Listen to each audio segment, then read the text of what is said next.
ఇక థాయిలాండ్లో ఏం జరిగిందంటే, థాయిలాండ్లో ఇది కూడా సేమ్ అండి. ఫ్యామిలీలో గొడవలైనాయి. తల్లితో ఒక కుర్రవాడికి గొడవైంది. ఆ కుర్రవాడు గన్ను తీసుకెళ్ళి ఇమీడియట్గా దగ్గరలో ఉండే ఒక స్కూల్ డే కేర్ సెంటర్ అది, దాంట్లోకి వెళ్ళిపోయి కాల్పులు జరిపాడు. అక్కడ కూడా అతను కాల్పులు జరపడానికి కారణం ఏంటంటే, తన సిస్టర్ని అక్కడ కొంత స్ట్రిక్ట్ గా ఒక టీచర్ డీల్ చేస్తా ఉంది అన్న కోపంతో ముందుగా ఆమెని చంపడానికి వెళ్ళాడు. అక్కడ పిల్లలు ఉంటే పిల్లల్ని చంపేశాడు. ఇప్పటి వరకు 22 మంది చిన్నపిల్లలు చనిపోయారు.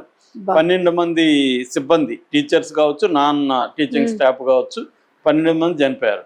ఇతను వెళ్ళి ముందు విచక్షణారహితంగా కాల్పులు జరిపి పిల్లల మీద, స్టాఫ్ మీద, ఒక ఆవిడని, ఒక నాన్ టీచింగ్ స్టాఫ్ మహిళను క్యాప్చర్ చేసుకుని బందీగా పట్టుకొని ఉన్నాడు. ఇప్పటి వరకు న్యూస్ అందుతున్న సమయానికి ఇంకా అతను బందీగా ఆమె ఉంది. పోలీసులు అయితే వెళ్ళి ముందుగా రక్షించే కార్యక్రమం చేశారు. ఇప్పుడు అతనితో చర్చలు నడుపుతా ఉంది. ఎందుకంటే అతను నన్ను చంపొద్దండి అని ఇంకా అతనే డిమాండ్లు పెడతాడు. అతనికి కూడా సైకలాజికల్ గానే, అంటే వాళ్ళ ఇంట్లో తల్లితో గొడవలు ఉన్నాయని చెప్తున్నారు, మానసిక పరిస్థితి బాగాలేదని చెప్తున్నారు. సో అతను కూడా ఇదే చేస్తున్నాడు. థాయిలాండ్ లో కూడా గతంలో కూడా ఇలా జరిగాయి అనమాట. 4 years బ్యాక్ కూడా ఇలాంటి జరిగింది. సో అంటే ఇలాంటి సంఘటనలతో పోలిస్తే ఇండియా చాలా బెటర్ అని చెప్పచ్చు. అక్కడ ఏంటంటే మాస్ కిల్లింగ్స్ అంటారు వీటిని. మాస్ కిల్లింగ్స్ వెస్టర్న్ కంట్రీస్ లో ఎక్కువ, యాక్చువల్ గా అమెరికాలో చాలా ఎక్కువ. అక్కడ ఏంటంటే గన్ కల్చర్ కూడా, ప్రతి 100 మందికి 125 గన్స్ ఉంటాయి అమెరికాలో. అట్లాగే యూరోప్ లో కూడా ఆ మధ్య కూడా కొన్ని యూనివర్సిటీలో అక్కడ ఇక్కడ జరిగాయి. ఇప్పుడు కెనడాలో జరిగింది. ఇప్పుడు థాయిలాండ్లో కూడా, యాక్చువల్గా థాయిలాండ్లో గతంలో ఒక టూరిస్ట్ దీంట్లో కూడా జరిగింది. ఇక్కడైతే స్కూల్ పిల్లల్నే టార్గెట్ చేశాడు. దీనికి మళ్ళీ ఇతనికి ఉన్న సిస్టర్ సెంటిమెంట్ ఏదో ఉంది, సిస్టర్ని టీచరు స్ట్రిక్ట్గా చేశారని.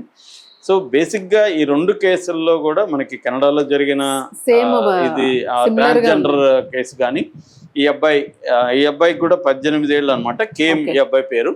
సో వీళ్ళిద్దరు కూడా మళ్ళీ ఒక రకంగా టీనేజ్లో ఉన్నవాళ్ళే, అంటే అప్పుడప్పుడే టీనేజ్ దాటుతున్న వాళ్ళు. సో యూత్ ఇద్దరు. ముందు కేసులేమో, కెనడా కేసులేమో ట్రాన్స్జెండర్ ఇంబ్యాలెన్స్, మెంటల్ ఇంబ్యాలెన్స్ అవి ఉన్నాయి. ఈ అబ్బాయికి ఏమో తల్లితో గొడవలు, ఒక అగ్రెషన్ బిహేవియర్ ఉందని చెప్తున్నారు. ట్రీట్మెంట్, ఇద్దరికి కూడా ట్రీట్మెంట్ లేదు. సో చాలా సార్లు ఏమి జరుగుతుందంటే, అన్ట్రీటెడ్ బిహేవియర్ అనేది ఎలా దారి తీస్తుందో ఎవరికి చెప్పలేము. వైలెంట్ గా, సైకిక్ గా మారిపోయి వాళ్ళు వైలెంట్ గా మారిపోయే అవకాశాలు చాలా ఉన్నాయి. అందుకని సైకలాజికల్ కౌన్సిలింగ్ కావచ్చు, లేదా సైకియాట్రిక్ ట్రీట్మెంట్ కావచ్చు అనేది ఇలాంటి వాళ్ళకి ఇవ్వకపోతే ఏమవుతుందంటే, వీళ్ళ ఎలా వైలెంట్ గా రియాక్ట్ అవుతారు అనేది మనం గెస్ చేయలేం. అది మేజర్ ప్రాబ్లం. 2 కేసుల్లో కూడా సిమిలర్ గా ఉన్నాయి. కెనడాలో అయితే ఇంకో డీటెయిల్స్ వచ్చాయి, థాయిలాండ్ లో ఇంకా డీటెయిల్స్ రాలేదు. ఇతన్ని పట్టుకున్నారా లేదా అనేది ఇంకా మనకి ఇప్పటికి నేను చెప్తున్న టైంకి ఇంకా క్లారిటీ అయితే రాలేదు. అతనితో నెగోషియేషన్స్ చేస్తున్నారు, అతని డిమాండ్స్ ఏంటని. ముందు వీళ్ళు రెస్క్యూ ఆపరేషన్ మీద మొదలు పెట్టారు. ముఖ్యంగా గాయపడిన వాళ్ళకి ట్రీట్మెంట్ ఇవ్వడం, చనిపోయిన వాళ్ళని వాళ్ళ పేరెంట్స్ కి అప్పగించడం. ఇదైతే ఇంకా దారుణం. 22 మంది చిల్డ్రన్ చనిపోయారు, చాలా మంది గాయపడ్డారు, స్టాఫ్ చనిపోయారు. అంటే డే కేర్ సెంటరే ఇంకా ఉండే పరిస్థితి లేదు. సో ఆ తల్లులు ఏడవడం, ఆ విజువల్స్ అంతా కూడా చూస్తా ఉంటే చాలా బాధేస్తుంది.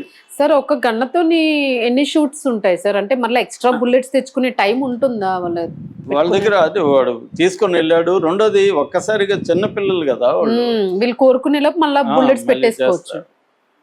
ఎక్కువ టైం పడుతుంది. వాళ్ళు పోలీసులు వచ్చేసరికి, అంటే ఉన్న ప్లేస్ ని బట్టి. కెనడా అనుకో, అది ఎక్కడో ఉంది రిమోట్ లో, అక్కడ నుంచి కమ్యూనికేషన్ వెళ్ళి పోలీసులు వచ్చేసరికి గ్యాప్ వస్తుంది కదా, ఎంతసేపు కావాలి అది. రెండోది, ప్రతిఘటన ఉండదు కదా అవతల. వీడు కూల్ గా మళ్ళీ ఏముంటది. రెండోది, కొన్ని గన్స్ లో 30 బుల్లెట్లు అట్లా. ఇప్పుడు AK-47 లాంటి దాంట్లో 30 బుల్లెట్లు ఉంటాయి. దాంట్లో సెమీ, ఆటో అని 2 ఉంటాయి సిస్టమ్స్. సెమీ అంటేమో ఏలు ఇలా ఇలా అంటే అది పోతుంది. ఆటో అంటేమో ఏలు గట్టిగా ఇలా పట్టుకొని, మనం చూస్తుంటాం మిషన్ గన్ ఇలా పట్టుకుంటే వెళ్తా ఉంటాయి అనమాట. 30 ఖాళీ అయిపోయి వెళ్ళిపోతాయి మ్యాగజైన్. మళ్ళీ 30 మ్యాగజైన్ ఉంటే ఇంకొక మ్యాగజైన్ 30 ఉంటాయి. సో అలా చేసుకోవచ్చు అనమాట. Okay, right, thank you.